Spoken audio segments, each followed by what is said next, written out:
Okay, good morning. In our lecture, Living Abroad, presented by Andres Correa,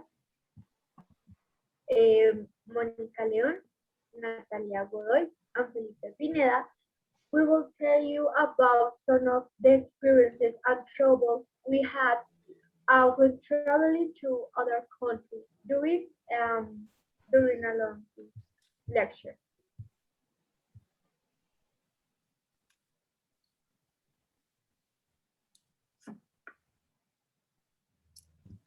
Next. Before to start, I want to make mention about the objective of this lecture. So we want to show the different misunderstandings that can happen in the communication with people of the other parts. Also, the other objective are that the people who wants to travel avoid to do the same mistake that we commit. Also, we want that they learn a little bit. Our Yeah, topic is across cultural pragmatics issues. yeah.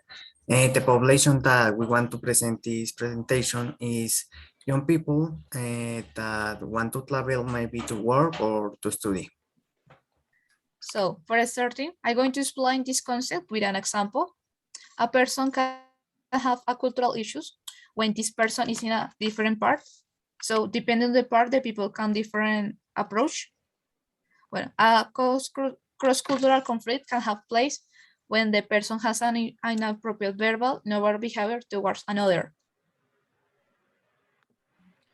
Okay, so to explain the topic, I have a story. It happened to me 2 years ago. I went to Argentina. Although Colombia and Argentina are close, we have different words or different meanings of these kind of words. So when I was talking with my partners or my classmate, I, for example, said the word friends. And so in our countries, we have many synonyms about this word, and to explain or call some person. Also, with the word silly, in Colombia, this word can be ruder than in Argentina. Yeah, I have a similar story, but that was in Chile. Well, when I went to Chile, I have a problem with a word. That word was caleta next because here in Colombia, caleta, we associate that word with money, but in Chile, they use that word to represent not only money, they use also to represent things, food, animals, and a lot of other things. Okay, now I'm going to tell you an anecdote. Okay, when you travel to another country that doesn't speak your own language, a lot of misunderstandings can happen, like the one I had.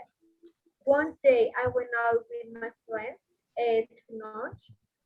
It was a nice day. The waiter came and gave us the menu. Everything looked very delicious.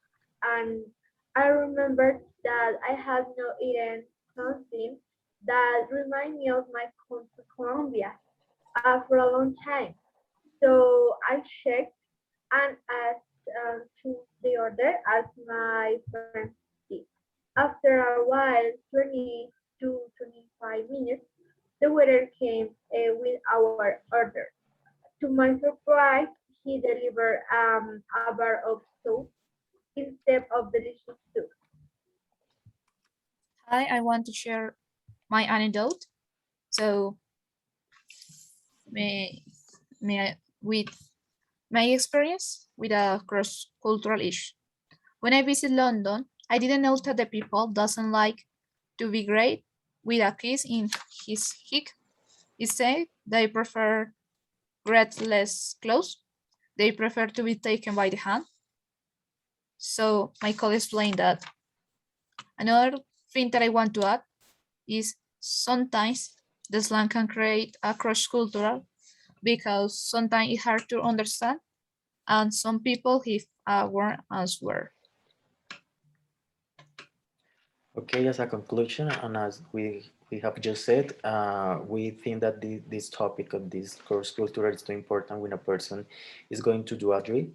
a trip. Not only know about the knowledge about culture, habits, or custom, also the words or some expression to have a good relationship with partners or classmates. Also depending on the place or the people. So that's all. Thanks for watching.